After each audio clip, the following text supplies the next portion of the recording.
Hello and welcome. This is part 2 of our informative Dark Souls playthrough.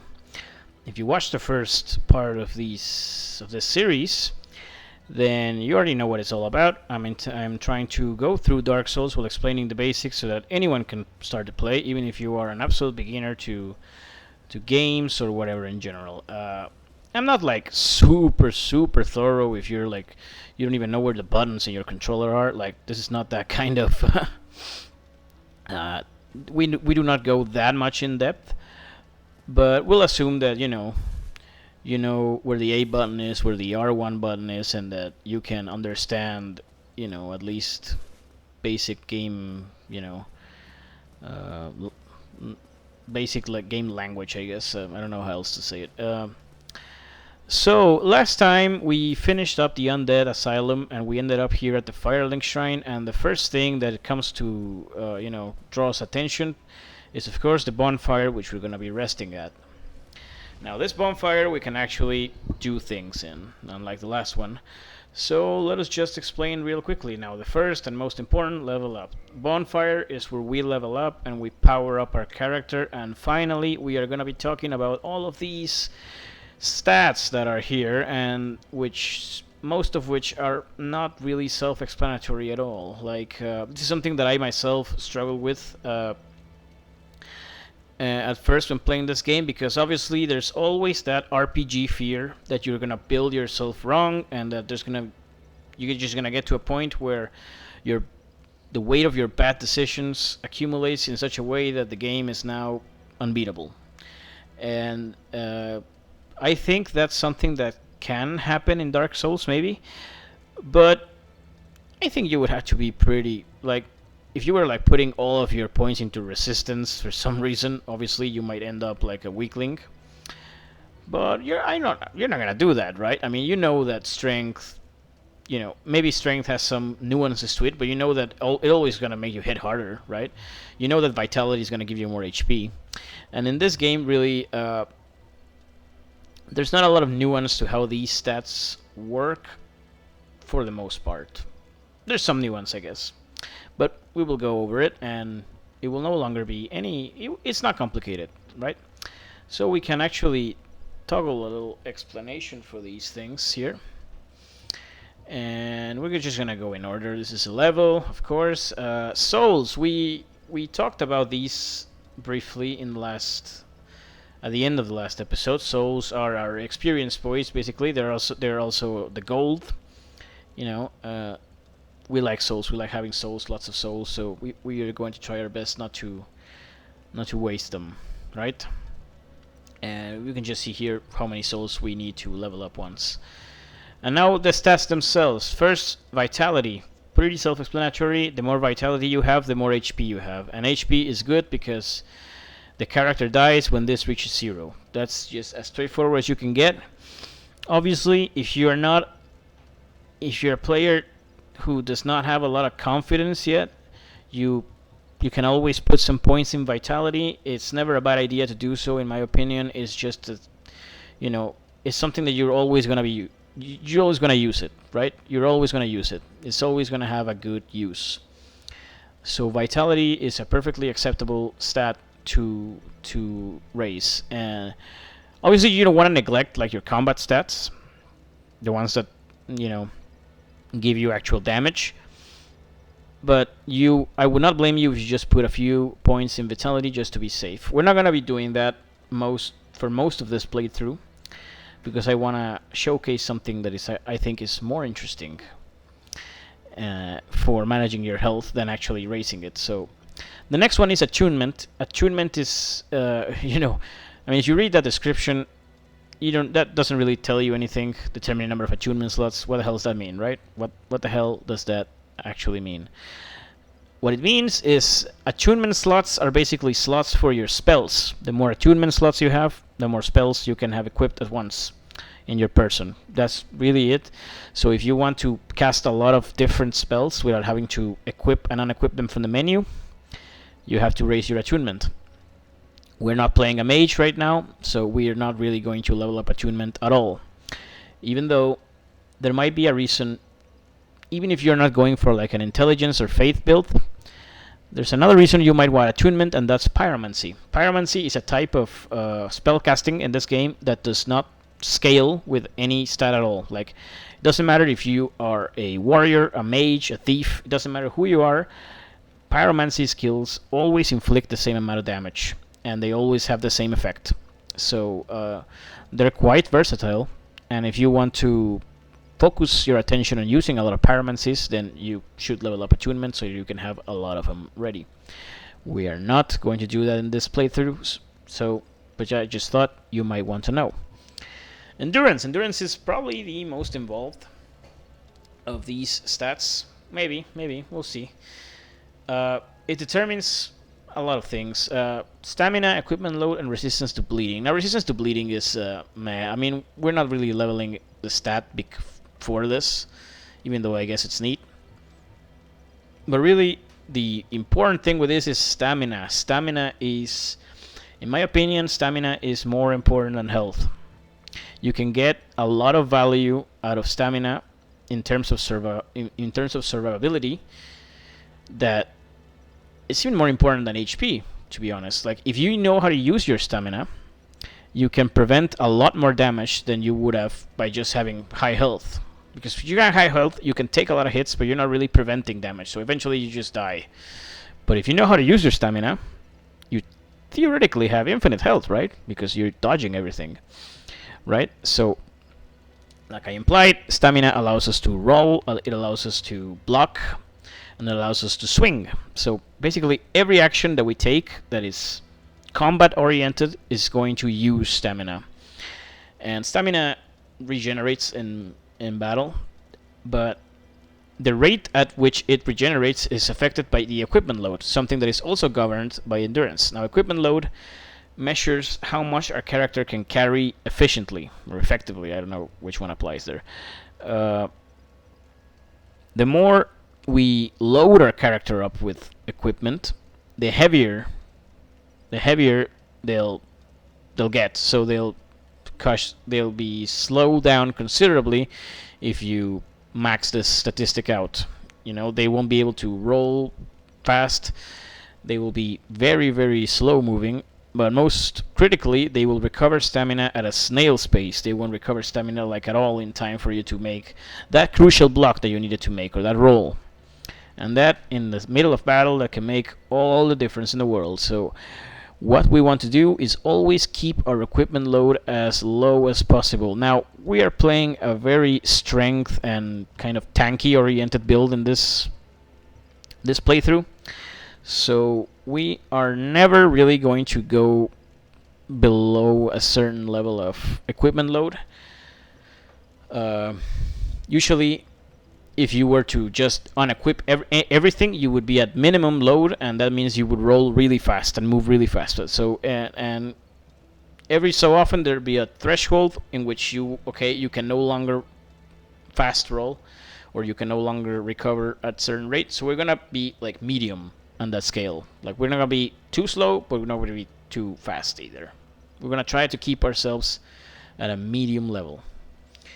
Okay, next up is strength. Like I said, strength just lets you hit things harder. It also allows you to wield certain weapons that require strength. Like, there's certain, like, say you get a really big axe, but you need 20 attack to wield it, 20 strength, I should say. You're not gonna, you can technically equip it, but you won't be able to use its full potential until you reach the required parameter. In this case, 20, right? So, in the last video, I briefly mentioned something about parameter bonuses, right? Parameter bonuses when it came to equipment.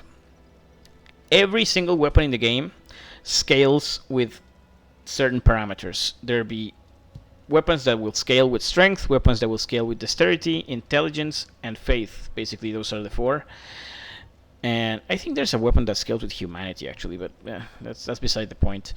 So, in essence, what you want to do is, for any of these offensive statistics, you want to focus on raising whichever statistic is actually boosting the weapons that you want to use the most. Right now we have a longsword, and if I remember correctly, the longsword has a parameter bonus of C on both strength and dexterity. So if we raised either of these, we would be raising our attack either way. But since we're going to be oriented ourselves towards more heavy kind of weapons, strength is the one we really want to go with. Dexterity is really just the same as that.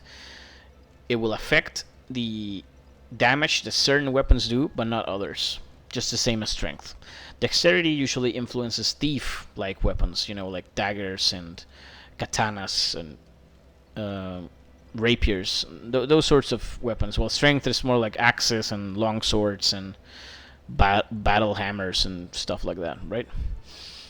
Resistance is a noob trap. Resistance is a stat that you should never raise. You should never put points into resistance. Resistance only really boosts poison resist, and poison resist I won't say it's useless, but it's not worth putting points into resistance to get poison resist. It's really not.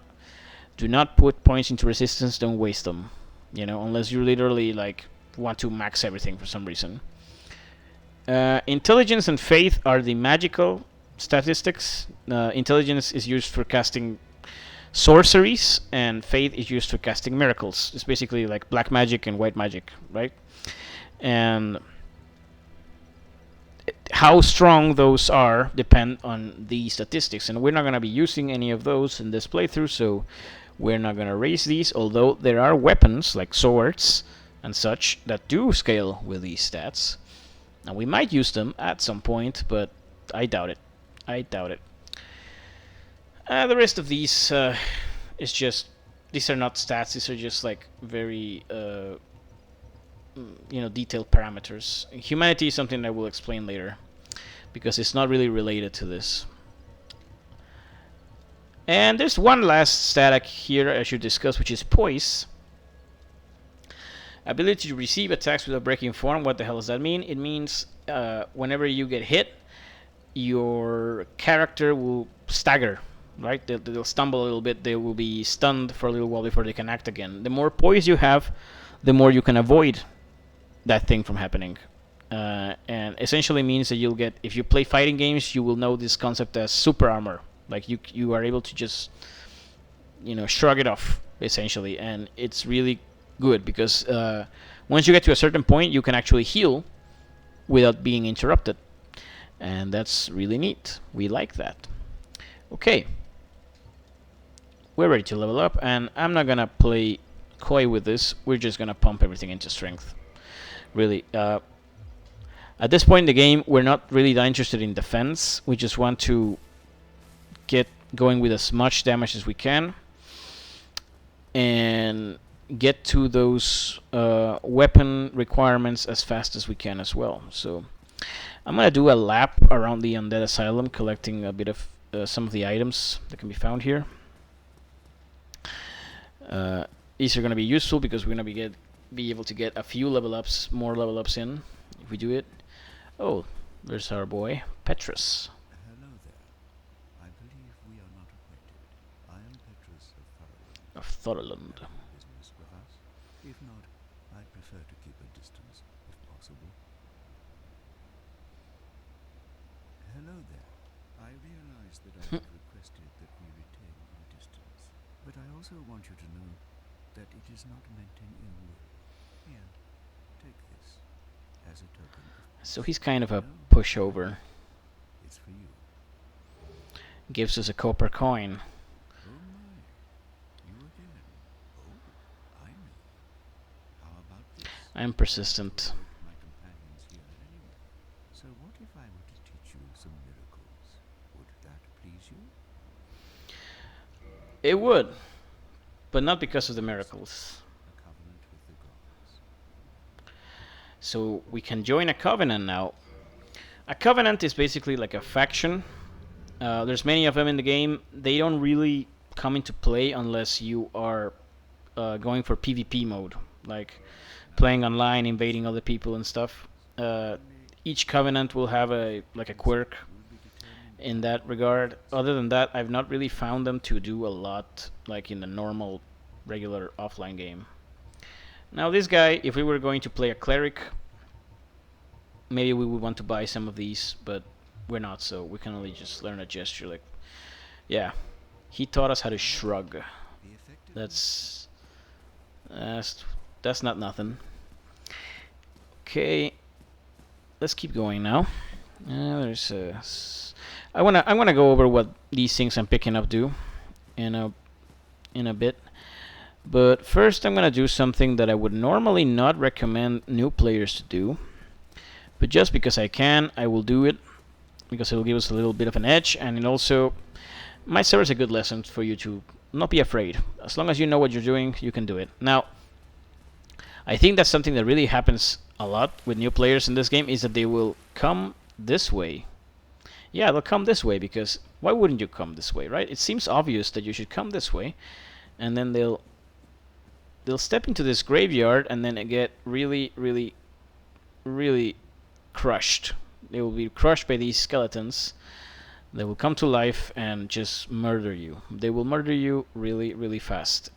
We're not really ready to face these enemies at this point in the game, but what we're gonna do is we're gonna try to avoid them and take as many items as we can from this area before they can kill us. It's risky, but you can do it too if you are careful, like I'm gonna be. So first up, we roll off this cliff, take a little bit of fall damage, we collect stars of the undead, and before they can strike, we just run. We just run, run, run, run, run, run. Of course, they're chasing us now, but they're not that quick.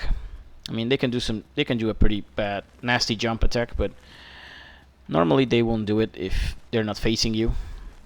And there's a big daddy there that just woke up. We don't wanna stay around that guy for too long. And wing spear. And then we take this road, and there's some skeletons here, and we can just circle them around. And hey, that guy almost hit us. Well, he wasn't really that close, actually. And then we just keep moving. And don't get cocky. At this point, they could still be chasing you. Like, trust me, those things will chase you all the way here if they can. They actually can reach the bonfire, and they will not let you rest at the bonfire if they come close to it. So try not to let them get too close to you. Now we're going on to the second beginner trap in the game. We're gonna take a quick visit to the sort of the undead city that's underneath this shrine. It's called New Lando. A lot of new players also come here thinking that this might be the way, and you know, it's very much not. Like, look at that. You're not supposed to be here. What are you doing? What are you doing? I mean, I'm saying this, but I did come here when I was a newbie, and I didn't live to tell the tale. So, well, I'm telling the tale right now, I guess. Right here, I'm not gonna. There's a blacksmith here. You see, he's there. He focuses on magic weapons, and we're really not gonna make use of him. This guy is having a good time considering the circumstances, so we're just gonna leave him be. Don't come this way.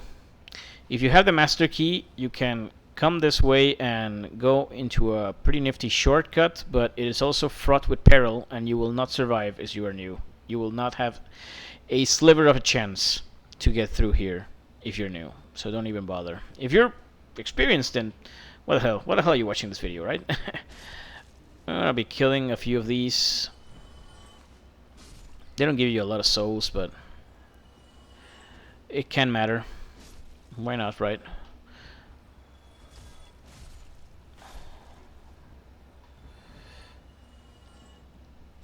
Every little bit helps.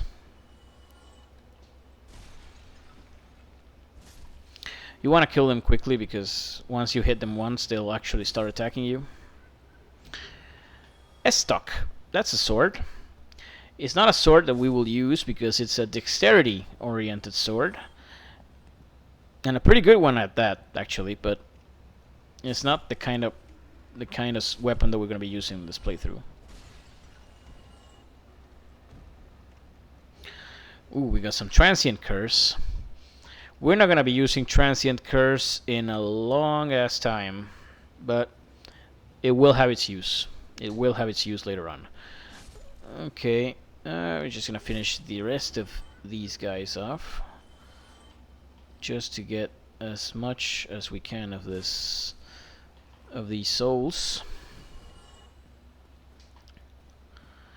And with that, we're just gonna go back.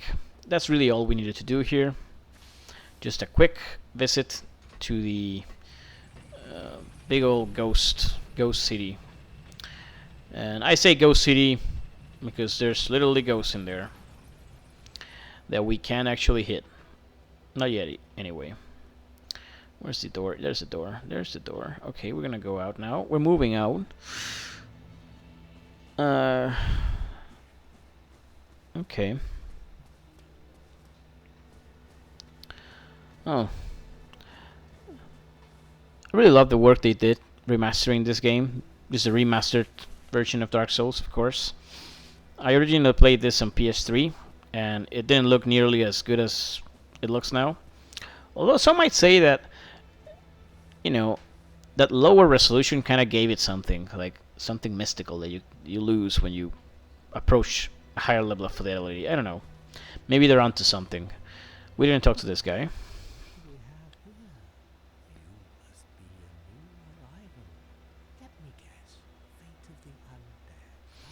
Right, okay. I guess I'm not.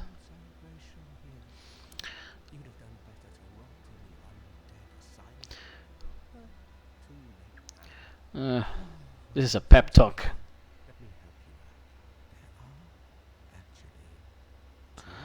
Oh, so that's good information. We didn't know that. Well, I did, but you didn't. Okay, so we know where we have to go. Undead Church and Blighttown. One of those is much, much farther away than the other. I think you can guess which one. We'll get to it when we get to it. Okay, Harry, laugh all you want. Now we can explain the item menu. So right here we have our items, and they are classified into many different kinds. You see, these are consumable items. These are embers, I think. I'm not sure actually. Whatever. Yeah, these are keys, scrolls, weapons, arrows, armor, and rings. But what we care about here are these, and right now we have a few items at our disposal in our usable items. Firebombs are sometimes nice, but I don't really use them a lot. It's really not because they're bad or anything. It's just I've never really gotten used to using firebombs. Like, I've seen them have pretty good utility in certain points in the game, but generally I'm not going to bother. We're looking at these mainly. Soul of a Lost Undead. These ones are really, they are essentially experience point booster packs. Like, if you consume these, you can get souls. That's really it. The neat thing is that if you die, you don't lose these. So these are good for just having a few pocket souls. But we are going to use them, actually. And a cool thing that they added in Remastered is that now you can use many of them at once.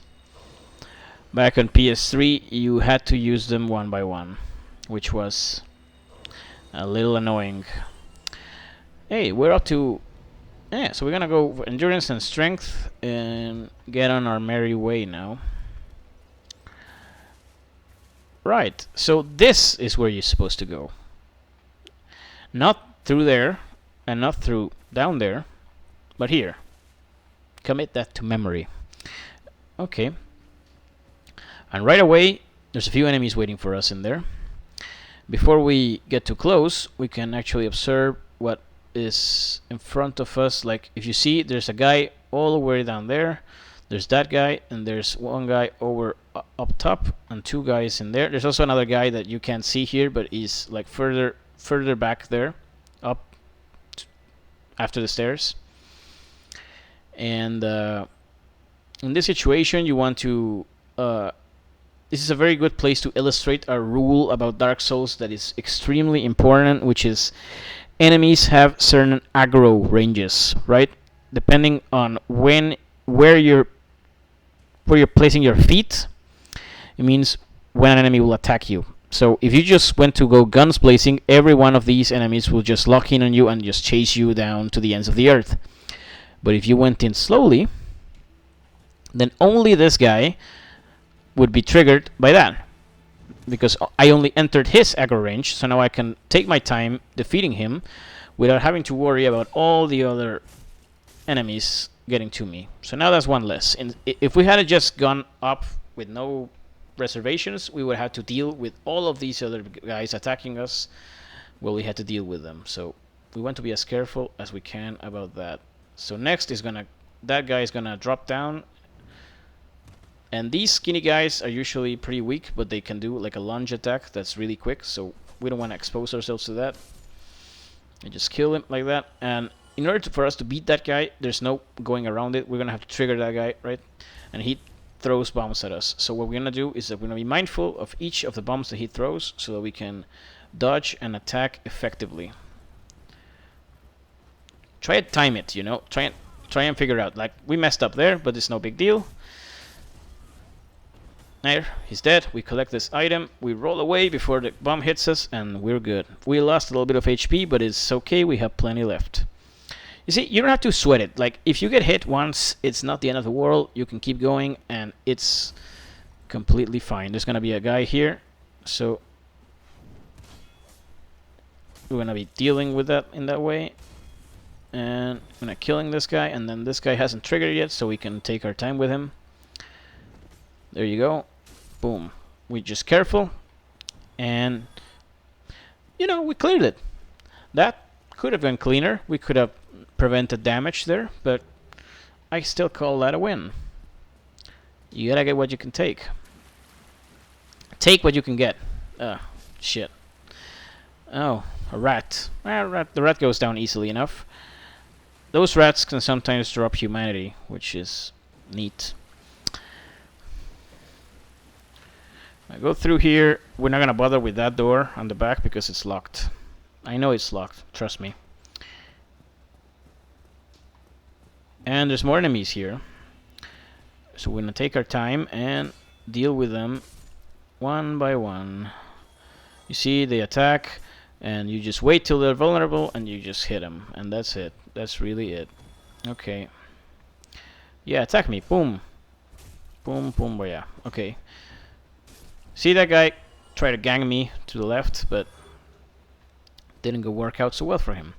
There's a little secret here that we can go access. We can break these barrels and drop through here and get ourselves that. And there's some enemies here. Oh, didn't hit that guy. We block. And then we're mindful of our stamina. You see how it depleted there? Because we were mindful of how much we had, and we were able to use it all effectively. That's another thing you have to keep in mind. And it all comes down with practice. It'll comes down with practice. And we can make these guys drop. And we are... Another important thing that you should do is that when you're holding your shield up, your stamina regenerates slower than you were if you didn't hold your shield up. So a good practice is to not hold up your shield until you are about to get hit. Like, if you just at the right moment block it, you'll be fine, and then you will maximize the amount of stamina that you will be regenerating every second. It's just, you know, sometimes you gotta keep your shield up, you know, just to be careful. But if you can help it, you should actually do it the other way. Now you saw how we got some random souls in there, like plus 20. That's because there was an enemy somewhere around here that kind of fell to its death, wanting to chase us. Poor bastard. We're gonna go through these white light and get another soul of a lost undead. And I can hear the footsteps of an enemy getting closer. And yeah, whoa! That's a big boy. We'll see each other soon. Okay. We're onto a new area, and there's a crossbowman trying to make our life difficult up there, but we're aware of how it's firing so we can dodge every arrow that it throws at us. We just gotta be mindful of that interval. And we get to him, and easy peasy, he goes down. Before I advance further through there, we're gonna take these guys on. The shield spearmen. Now these spearmen, they usually will not attack until you leave yourself vulnerable. Instead of doing that, we're just gonna do this little trick. We're gonna kick them. Kick, lower their guard, and just kill them. You kick by pressing the control stick and upwards at the same time as you press R1. So, oh, I actually messed up there, but that's okay because we can get behind them and kill them anyway. Yeah. You want to kick in certain situations. It doesn't do damage, but it can be useful.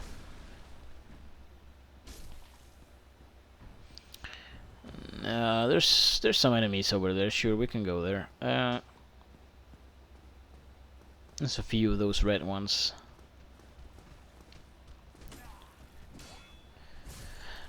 Now long swords are good because you see that I was able to strike 2 enemies at once. If you know the reach of your weapons, you can do that reliably. Like I knew that was gonna happen before I did it, so because I knew my weapon. So take the time to learn the reach of your weapons and how wide an area they cover. Sounds like I'm asking a lot of you. But I'm really not. It's really just, like I said, mindfulness, paying attention to what you're doing, caring a little bit, you know. I seem to have forgotten how to... Oh, okay, there you go. I'm playing this on an Xbox controller, and I'm used to playing in a PlayStation 4 controller, so... yeah. Some of the bindings are not quite the same. But I should have no problem with it. Now there's a merchant. Well now, you seem to have your wits about you. Well now. Then you are a welcome customer. I trade for souls. Everything's for sale. Yeah. Okay, so this guy sells things. Sells some stuff. I'm thinking... yeah. This is useful.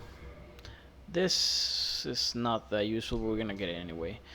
Now, if we didn't have a heater shield, because if you weren't to have chosen warrior, you could have just gotten a heater shield heal for 1,000 souls. So that's good. That's good to know, right? We don't want anything else with this guy. Roll face first into a barrel. That's real smart. Really doesn't cost anything, and it feels quite good. Feels quite good. Oh, you can open this door. And there's... what is it? Oh yeah, a shield. We're not gonna use that shield. It's not as good as our current shield. And there's another bonfire.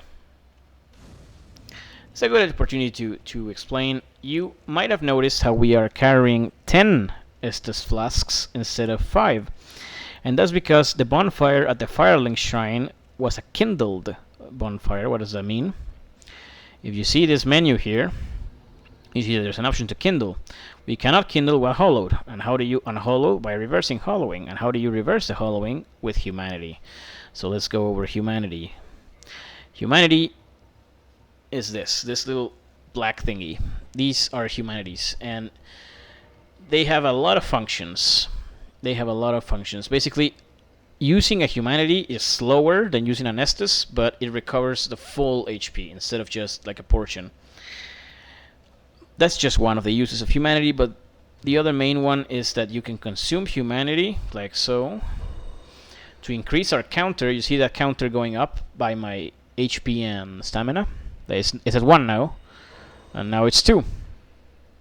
The higher that number is, the better our item discovery stat is, which means that enemies will be more likely to drop rare loot. It can be really useful later on where you are farming Titanites. I tend to do that a lot to improve my sets, but let's not go over that right now. That's not the way that we're going to be using humanities right now. Humanity can be used to reverse hollowing. And by reversing hollowing, we're going to see how my face will change. There you go, we're human again. Now Rufus is his old self again. That's good. being human means that you can get invaded by other players if you're playing PvP, which we're not, so we're not going to be worried about that. But it also gives us access to spirits that we can summon to aid us in boss fights, and we're not gonna see that yet. Probably the next episode we're gonna see some of that. But in order to preserve our humanity, we can't die. Like if we die, our humanity is gone. So we have to be careful with that. So next, we're gonna kindle. This will cost an additional humanity, but it will make it so that every time I rest at this bonfire, now I get 10 Estus flasks instead of the normal 5. And knowing how many people get stuck in this part of the game, I will say that this little thing can make all the difference. Like there's gotta be a lot of people who might have been able to get through this if they just had 10 Estus flasks. So just get the Estus flasks. Don't feel like you're cheating. Just do it. Everything goes in this game. And all of the enemies are back. So we're gonna have to kill them again in order for us to have a good time. But that's fine, you know, they gave us experience and they're not tough at all, so we're just gonna take care of him. There's another one there, we're not gonna let him live. I don't really care. Let's just press ahead. There's a guy here and there's a guy there, so we're gonna be very quick, very careful to maneuver around them, and we can swipe both of them because we know the range of our sword. And this guy we can just backstab. I'm out of range of these fire bombs that these other rude undead are throwing. And we're gonna get inside this house, and there's another guy here. We're gonna block him, boom, and then kill him. Easy peasy. Let's keep going. And there's a nice treasure chest here. If you can help it, try and look, try and mind your back, because sometimes enemies can surprise you. Okay, there's nothing left here, so let's keep going. We're gonna go up here, and we're gonna face 3 enemies right here. And we can try and just aggro one of them, like one at a time, maybe. Yeah, that's good. That's gonna be useful. Oh, he's good. He dodged me. I have to commend him, but he's still gonna die. And this guy can die. We're gonna go up these stairs, and these are the guys who are throwing bombs at us, so we're gonna kill them.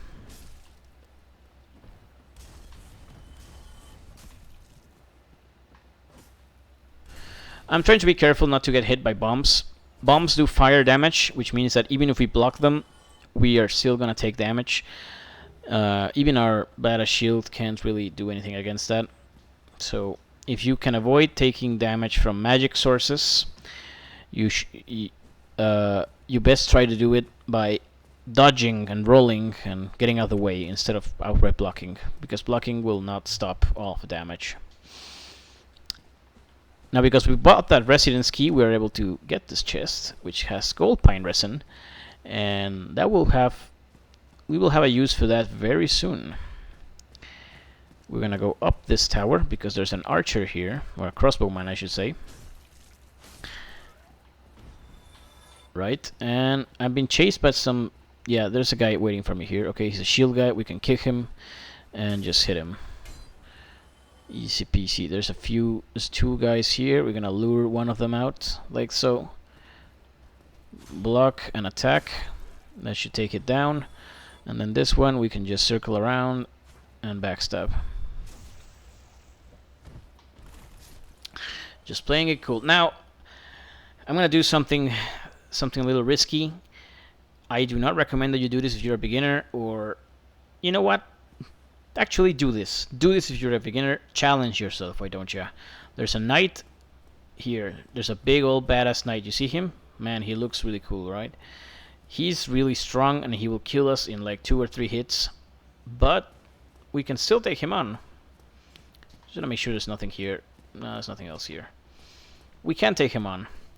But this place, this area is a little bit too confined to fight. So what we're gonna do is that we're gonna lure him to fight us up there.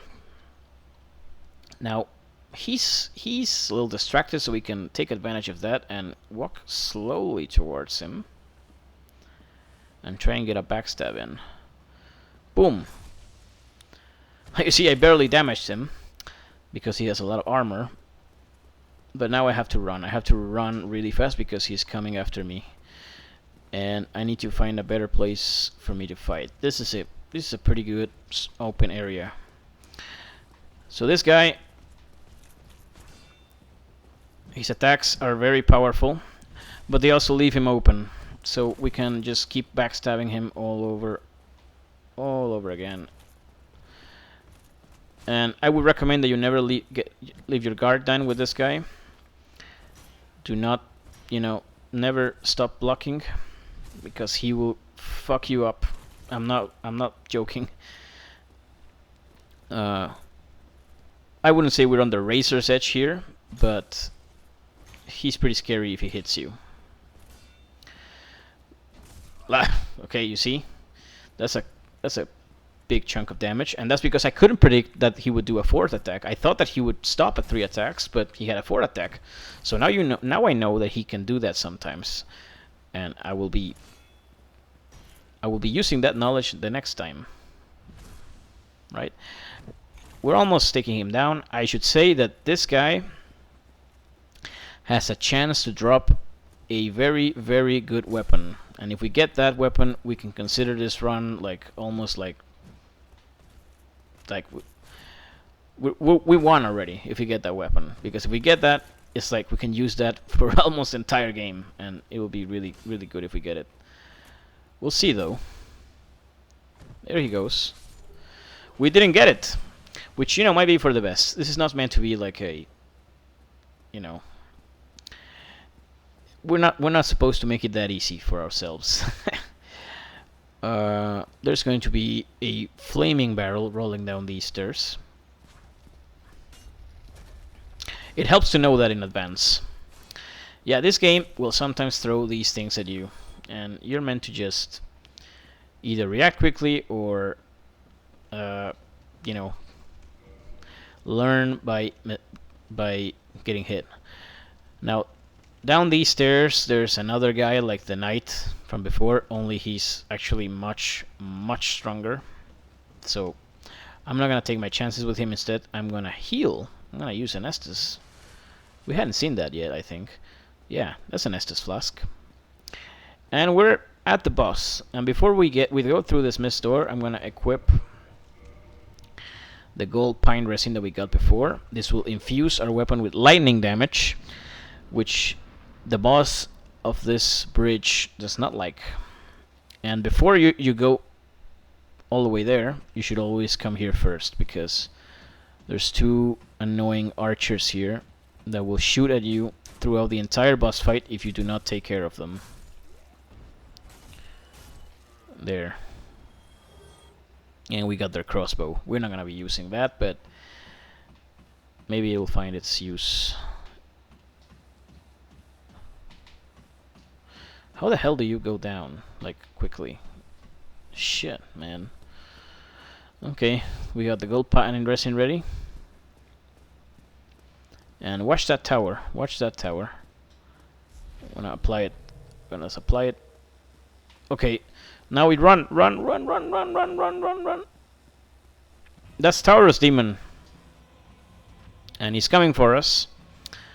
But we were on time, so he's not gonna hit us. And we're just gonna do the same thing that we did to the other guy and drop and do a bunch of damage on him all at once. Now we have to get out of the way. We have to get out of the way now, because he will... Oh, okay, he's wrecking us. He's wrecking us. Okay, let's just recover our health. There we go. Okay, this guy, the key with this guy is that he has a certain reach, and you want to always keep away from that reach. Like that, and when he's vulnerable, you just hit him like once, and then you roll away if you can. Alright, that's a very short reach attack, so we can use a 2-handed attack and a strike. Okay, we can block that, okay. Then our pine resin has run out, so we're not doing as much damage now.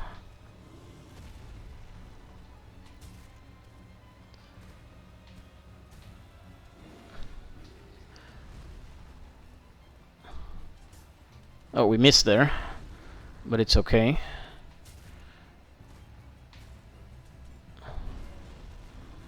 Yeah, just keep out of range and don't get stuck like I just did there. Yeah, I'm trying to get try not to get cornered by a wall.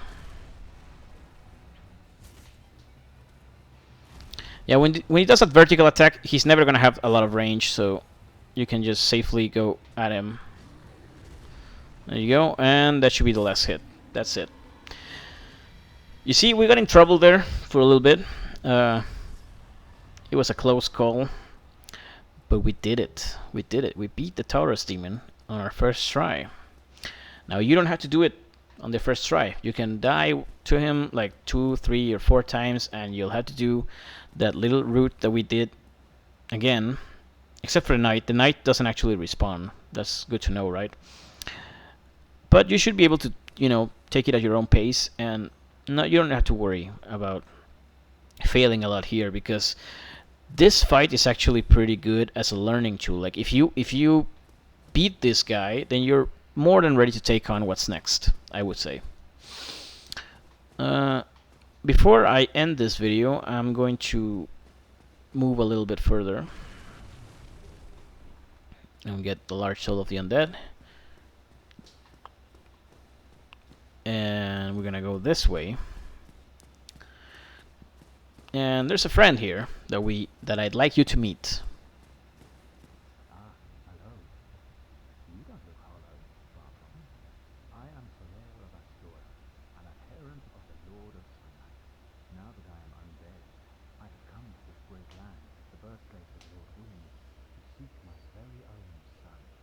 Do you find that strange? Well, it should. No need to hide your reaction. I get that before the time. He's a jolly fellow. Let's talk to him again. Aha! So I didn't scare you. I have a proposition, if you have a moment. I have all the moments. The way I see it, our fates appear to be intertwined. I agree. A land brimming with horrors. Could that really be me a chance? So what do you say? Why not help one another on this lonely journey? It pleases me greatly. Well then, take this. We are amidst strange beings in a strange land. The flow of time itself is convoluted, with heroes centuries old fading in and out. The very fabric wavers, and relations shift. Yeah, this. Telling how much love the world and mind remain. I don't think that makes any sense at all. To summon one another as spirits, cross the gaps between the worlds, and engage in jolly cooperation. Of course, we are not the only ones engaged in this, but I am a warrior of the sun. Spot my summon signature easily by its brilliant aura. He really likes the sun. You must be glad. He's a sun fan. Yeah. Anything else? Oh, hello there. I will stay behind to gaze at the sun. The sun is a wondrous body, like a magnificent fire. If only I could be so grossly incandescent. That's a line. So basically, this guy will now show up to help us fight bosses if we summon him. We can only summon him if we are human, and if we find his little sign in the ground. We'll find one really easily, so I can show you. But anyway, this is gonna be it for this episode of the series. We beat the Taurus demon and we got this far. I think we learned a few things on the way here, and I hope you have enjoyed. As always, if there's anything you would like to you think that I can do to improve this commentary thing, you can tell me, right? So anyway, that's gonna be it, and see you guys next time.